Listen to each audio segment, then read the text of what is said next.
Also, people like De Bruyne, Kane, Calvert-Lewin, Rashford, they're all got potential doubts about them actually starting the match this week, along with others. So you have to be careful about those things, because you've only got 40 transfers to last the entire season. You want to make sure that you don't use them up quite quickly, and then you won't have any transfers, for the remaining last game weeks of the season, which happens a lot in this particular fantasy football game. You'll see people shoot way ahead in the points because the use of their maximum number of transfers allowed each week, which is 5, but those 5 are taken from the total 40 altogether that you're allowed, and so people might go sailing ahead into a great lead like for the first half of the year, and then they'll start coming back towards the field like when they run out of subs, and eventually those people who are taking the long game plan, they'll overtake the front runners and end up winning type thing. That's what you have to be careful of. This is a long game plan over the season, and you want to take into account injuries. You want to have enough subs to combat any injuries that you might have over the season, as well as taking advantage of the potential double game weeks that'll come along, and plan for those as well.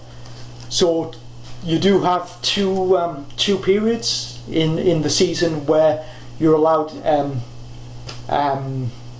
free transfers, as many as you want, and the first game week, the first period will be after the completion of game week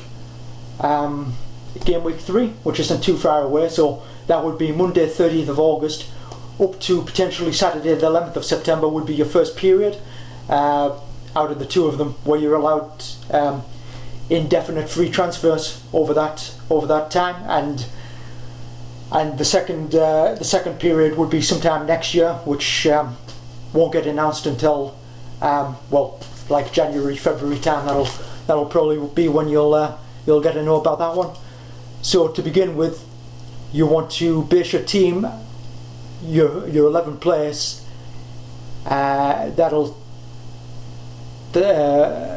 start, that you think will start all 3 of those game weeks, so you don't have to, so you can conserve your transfers, and you don't have to do any transfers other than if one of your players gets an injury in the first 3 game weeks.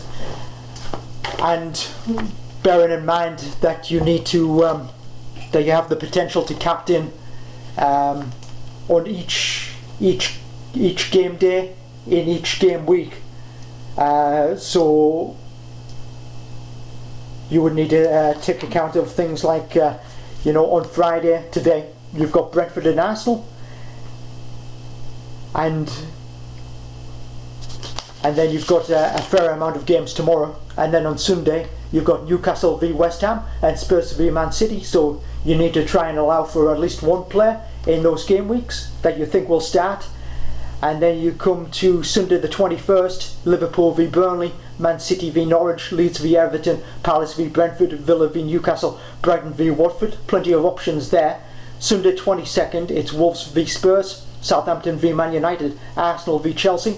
Those fixtures probably allow you to easily come up with at least one player, probably more in that. But then you come to Monday 23rd and you have West Ham v Leicester.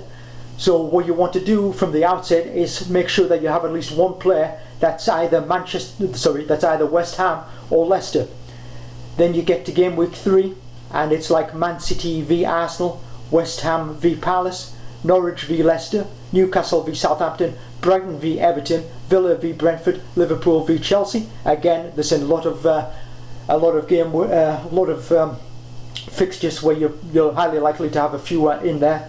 And then you come to Sunday the 29th and you have Spurs v Watford, Burnley v Leeds, and Wolves v Man United. Again, you could probably work around that. So the key fixtures that not everyone may think about would be the one tonight, which is Brentford v Arsenal. On Sunday the 15th of August, Newcastle v West Ham, Spurs v Man City. Taking a notice that West Ham is playing amongst those two on the 15th of August, and West Ham is also the team that's playing the solitary fixture on Monday the 23rd of August, West Ham v Leicester. So that would make you think that West Ham would be a perfect team to have at least one player.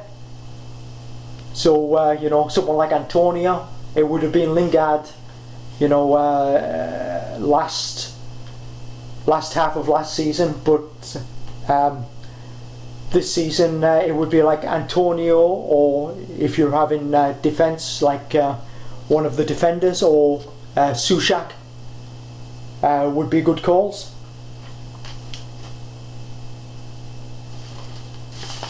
So from that perspective,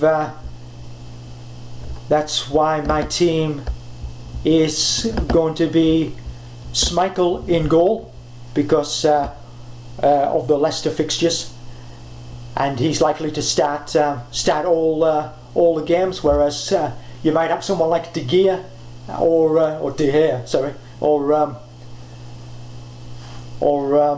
Henderson, but they might swap around. So you're not quite sure who's going to be number one. So it's best to stick to someone who you pretty much know is going to be number one for their team, and that for me would be Schmeichel. In defence, I have Dunk, because he's for Brighton, because he's a cheap enough player, and he like gets goals along with Soufal. Soufal is one of my West Ham players, and Ben White, who's only 4.5 million, and of course he's just for Arsenal. Now, whether or not he starts for Arsenal, I'm not too sure, but I'm going to take a chance on that one. In midfield, I've got Jack Grealish, Fernandes for Man United, Rafinha for Leeds, El Ghazi again for Aston Villa, and up front I've got Mohamed Salah, Antonio for West Ham, and Wilson for Newcastle. I was thinking about Calvert-Lewin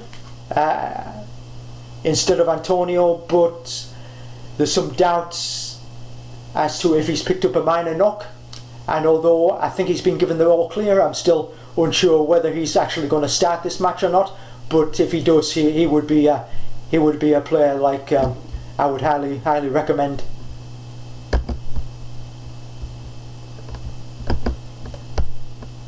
And that would be